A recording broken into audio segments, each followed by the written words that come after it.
उसके साथ में जहां पर कोई बहुत बड़ी गड़बड़ है और उस फिजिकल की वजह से psychologically we are not feeling good. कई बार ऐसा नहीं होता कि उल्टा सीधा कुछ नहीं हुआ है आपके साथ में, मतलब सब कुछ ठीक चल रहा है, फिर भी आपको अच्छा नहीं लग रहा, यू आर फीलिंग बैड। ऐसा हुआ है या नहीं हुआ है? मतलब बिना किसी वजह के ही मूड खराब है, ऐसा होता है नहीं होता है? ऐसा क्यों होता है? फॉर एग्जाम्पल बीमार होते हैं तो अच्छा फील नहीं होता, तो क्या वो साइकोलॉजिकल रीजन है या अंदर कोई बैक्टीरिया है, कोई वायरस है, कुछ कोई गड़बड़ हो रही है फिजिकल लेवल पे? ज्यादातर यही बहुत बड़ी प्रॉब्लम होती है। होता क्या है कि if a person is not feeling good, वो 2-3 दिन तक फॉर एग्जाम्पल बेड पर है, उसका कुछ करने का मन नहीं कर रहा है, that person is feeling sad without any, नहीं वो ब्रेकअप नहीं, वो तो फिर साइकोलॉजिकल हो गया, समझ गए? ब्रेकअप की वजह से बहुत सारे लोग खुश भी तो होते हैं।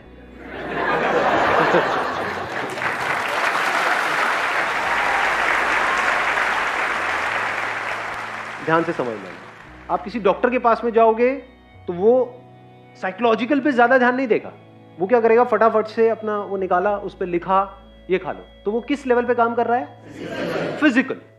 और एक्चुअल में साइकोलॉजिकल लेवल पे आपको खुद काम करना होता है, कोई और आपके लिए नहीं कर सकता है। बाहर से कोई कितना भी बोलता रहे, चाहे वो डॉक्टर बोल रहा है, चाहे मैं बोल रहा हूं, चाहे कोई और बोल रहा है, इतना फर्क नहीं पड़ता है जब तक कि आपके खुद के अंदर से ना आ जाए कि मुझे अपनी थिंकिंग को चेंज करना है।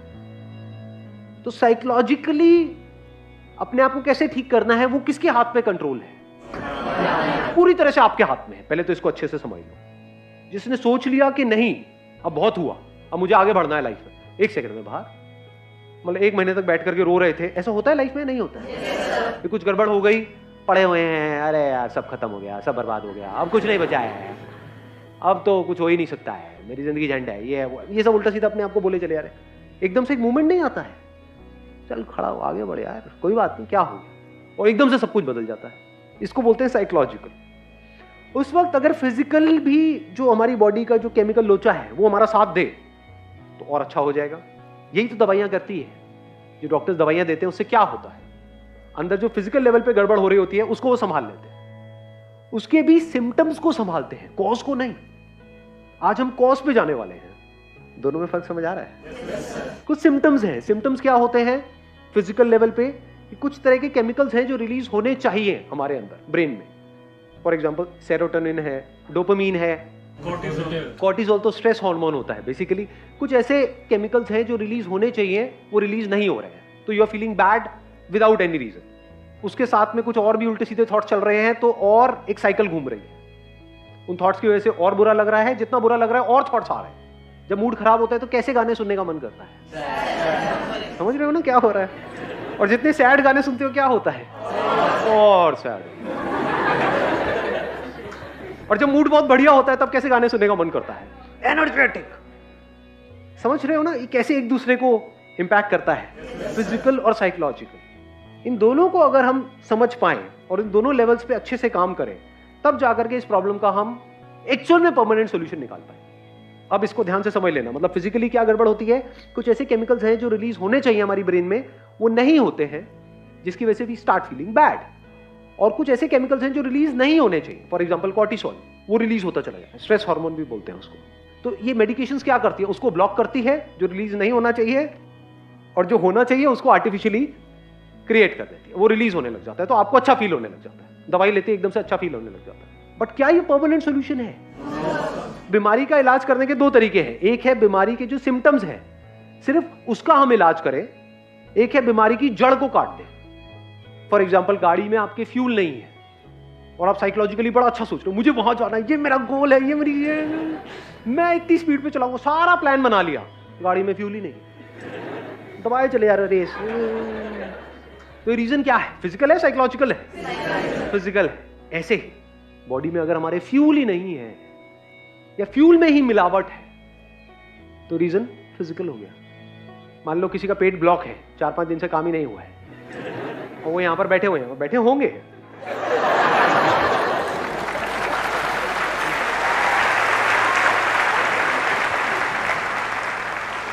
क्या वो ढंग से समझ पाएंगे कि मैं बोल क्या रहा हूं? सब ब्लॉक हुआ पड़ा है। आयुर्वेदा क्या कहता है? हर बीमारी की जड़ क्या है? पेट है। ये पता है हमको? क्योंकि जो भी फ्यूल चाहिए हमारी बॉडी को, चाहे ब्रेन को चाहिए, चाहे और ऑर्गन्स को चाहिए, कुछ भी चाहिए, यानी जो हम खाते हैं उसको एनर्जी में कन्वर्ट करने का काम कहां पर होता है? यहां पर होता है। तो अगर पेट हमारा ठीक काम नहीं कर रहा है तो ब्रेन कैसे ठीक काम करेगी? लगाओ दिमाग। मैं bachelor of Ayurvedic medicine surgery का स्टूडेंट हूँ। मैं एलोपैथी भी पढ़ता हूँ। तो जब आप आज बात कर रहे थे तो मेरे माइंड में सारी वही ड्रग्स आ रही थी, anti depressant, anti sedatives, anti hypnotics, जो आजकल डॉक्टर्स देते हैं। हाँ। सबसे पहले सर आपने जो एक बात बोली ना कि रूट, वो मेन चीज़ वही है। मैंने काफ़ी पेशेंट भी मेरे क्लिनिक पर आते हैं, मेरे फादर भी डॉक्टर हैं डिप्रेसेंट के। तो हम लोग क्या करते हैं, उन्हें एंटी सेडेटिव जो ड्रग है हमने उन्हें दे दी, जिससे कि माइंड रिलैक्स हो गया। अब क्या है, बंदा सो गया।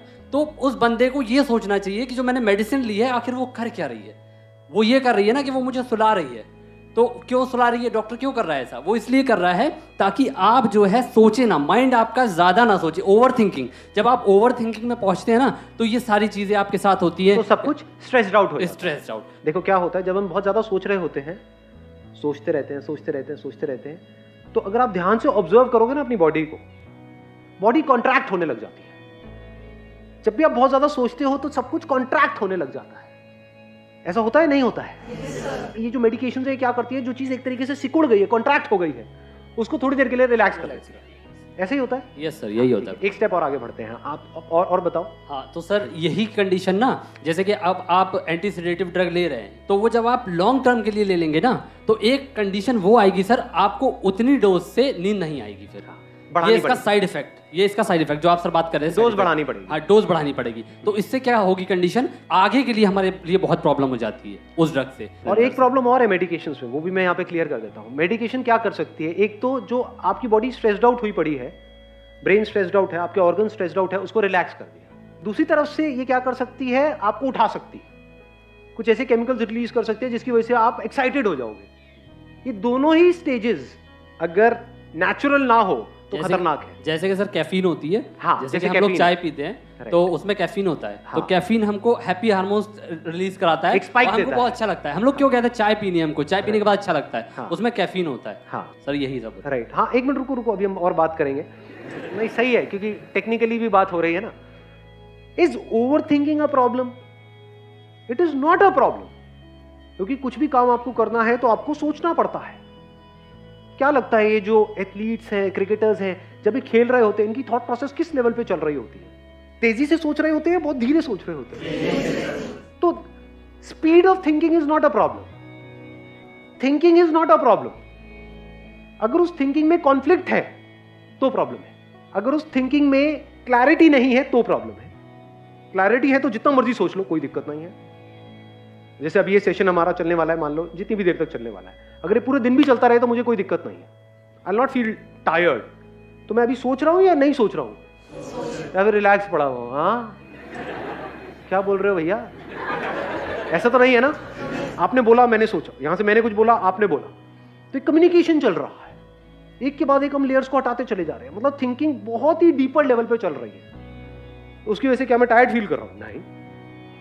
जितना थिंकिंग में क्लैरिटी आती चली जाती है, हम कॉन्ट्रैक्ट नहीं करते हैं, एक्सपैंड करते हैं। तो कभी भी ये मत समझ लेना थिंकिंग प्रॉब्लम है। तो इन मेडिसिन की वजह से क्या हो रहा है, हो सकता है आपको थिंकिंग की जरूरत हो, बट माइंड इतना रिलैक्स हो गया है, कुछ करने का मन ही नहीं कर रहा है। दूसरी तरफ से ये क्या कर सकती है मेडिसिन, आपको एक्साइटेड कर सकती है। वो जो केमिकल्स अंदर जा रहे हैं ना, उसकी डोज बढ़ाते चले जाओ, इतने एक्साइटेड हो जाओगे, इतना फड़फड़ा जाओगे, होश भी नहीं होगा कि कर क्या रहे हो, मतलब जरूरत से ज्यादा खुश हो जाओगे। और जब भी आप जरूरत से ज्यादा खुश हुए हो पास्ट में, अपने एक्सपीरियंस के बेस पे बताना, तब आपके साथ लाइफ में ज्यादा अच्छा हुआ है या बुरा हुआ है? तो जरूरत से ज्यादा एक्साइटमेंट भी बुरा है, जरूरत से ज्यादा रिलैक्सेशन भी बुरा है।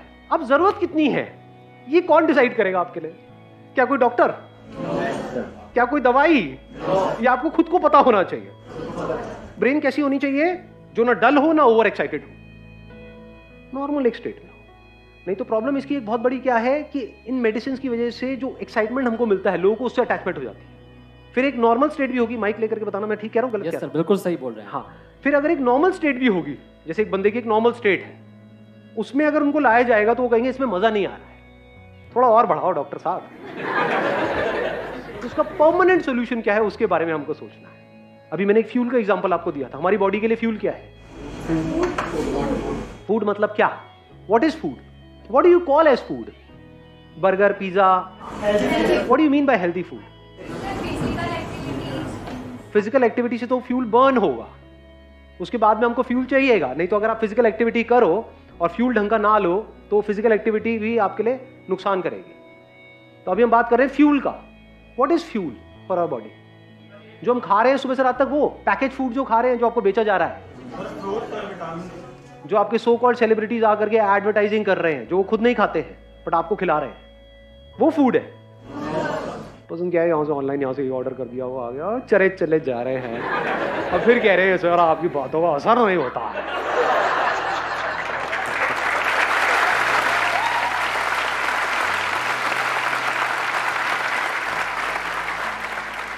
डाइट के बारे में एटलीस्ट बेसिक नॉलेज आप गैदर कर लो कि जो वाइट चीजें होती हैं उसको अवॉइड करो। वाइट क्या है? शुगर, सॉल्ट, वाइट ब्रेड, ये सब जो वाइट चीजें होती है ना, उससे थोड़ा सा बच करके रहो।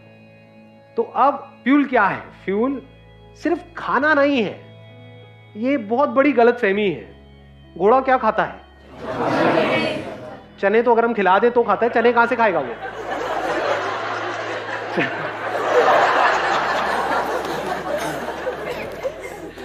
घास खाता है। दम होता है घोड़े में? नहीं होता है। तो घास खाने क्या? कर दी ना घोड़ों वाली बात।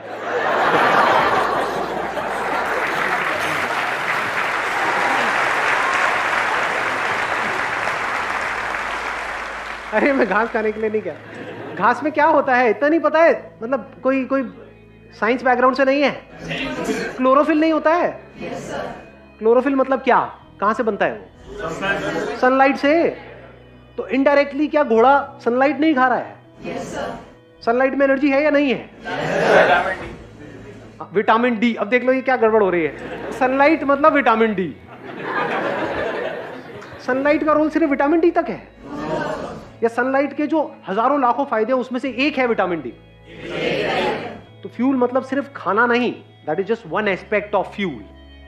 धरती, जल, अग्नि, वायु, आकाश, ये 5 तरह का फ्यूल है। फ्यूल से क्या होता है? अगर फ्यूल सही जाए हमारी बॉडी में, आपको मेडिसिन की जरूरत नहीं है। If you take the right kind of food for your body, that food is medicine without any side effects. You don't need additional medicine अगर फूड को आप ठीक कर लो तो। Does it make sense? तो पहला क्या आया? धरती। धरती से रिलेटेड क्या आ गया? फ्रूट्स, वेजिटेबल्स, ये वो। दूसरा क्या है? धरती, जल, पानी। पानी की कमी हो गई तो अपने आप ही बुरा फील होना शुरू हो जाएगा। खाना उल्टा सीधा खाओगे, अपने आप ही बुरा फील होना शुरू हो जाएगा। धरती, जल, अग्नि मतलब सनलाइट। मैं आपको बेसिक सा एक फंडा बता रहा हूं डिप्रेशन का, इससे डायरेक्ट कनेक्शन है, इनडायरेक्ट नहीं है। आपको एक डार्क कमरे में ले आकर के बंद कर दिया जाए 7 दिन के लिए, अंधेरे कमरे में, तो एक नॉर्मल बंदा भी डिप्रेशन में चला जाए। और अगर आपको खुले में छोड़ दिया जाए घोड़े की तरह, घोड़ों के साथ में, घोड़े भी भाग रहे हैं, आप भी भाग रहे हैं, और कुछ लोग अगर घास खाना चाहे तो खा सकते हैं, तो क्या होगा 1 हफ्ते बाद? बताने की जरूरत ही नहीं है, ऑब्वियस है। इसके बाद कौन सा आया? वायु मतलब हवा।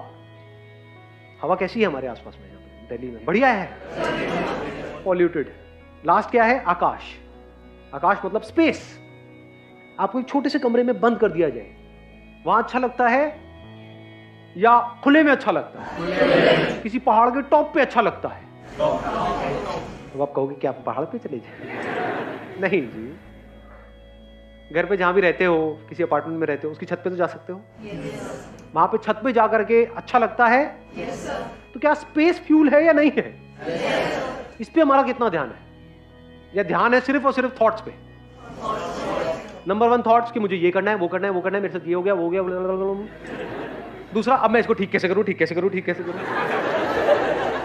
आई एम नॉट टू श्योर आप में से कितनों को एक्चुअल में पता भी होगा कि हेल्थ की जो पीक स्टेट होती है वो कैसी होती है, जब बॉडी, माइंड, इंटेलेक्ट और जो हमारी बाकी की सारी एनर्जीज है वो परफेक्टली काम कर रही होती है। नेचुरोपैथी के कुछ सेंटर्स हैं वर्ल्ड वाइड, इंडिया में बहुत सारे हैं और बहुत ही रीजनेबल रेट पर है।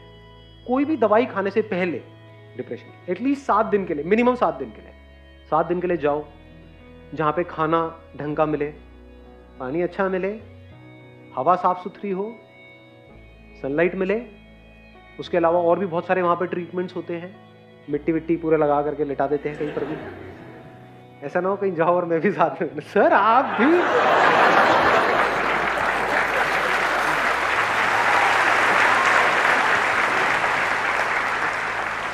पूरी इतनी लाइफ आपकी आगे पड़ी हुई है, उसके लिए क्या है 10 दिन निकालना बनता है नहीं बनता है? गाड़ी की भी हम सर्विस कराते हैं ना। अपनी कितनी बार आपने एक्चुअल में सर्विस करी है अपनी बॉडी की?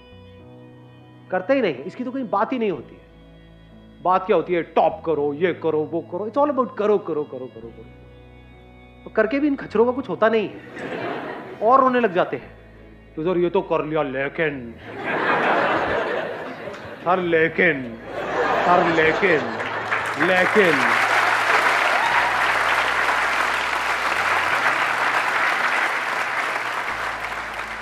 फिजिकली ठीक का मतलब क्या और खराब का मतलब क्या?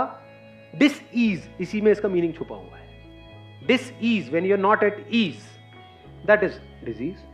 जो भी आप गड़बड़ कर रहे हो फ्यूल के लेवल पे, वो गड़बड़ करनी बंद कर दो तो बॉडी अपने आप ही एट ईज हो जाती है। Once you are at ease, mind clear हो जाता है, तब आप डिसीजंस ले सकते हो अपनी लाइफ के। और वहां पे जा करके आप ये सोच भी सकते हो कि यहाँ पे जो भी मैं अभी कर रहा हूं 7 दिन तक या 10 दिन तक या 15 दिन तक, उसको प्रैक्टिकली अपनी लाइफ में अप्लाई कैसे करूंगा अगले 1 साल तक। नहीं तो वो 7 दिन 10 दिन एक हॉलीडे की तरह हो गया, बेकार हो गया। You got the answer of this particular problem? क्योंकि हो सकता है अभी आप में से कोई इसको फेस नहीं कर रहा है, लेकिन जिस तरह का हमारा लाइफस्टाइल है, जिस तरह का स्ट्रेस है, जिस तरह से कॉम्पिटिटिव एनवायरनमेंट है, आने वाले टाइम में आप सब इस सिचुएशन को फेस करने वाले हो। तो इस प्रॉब्लम को फेस करने के लिए, यानी साइकोलॉजिकल लेवल पे जो गड़बड़ है उसको फेस करने के लिए बॉडी आपका साथ दे तो बेटर है। Wish you all the very best. Thank you so much for coming.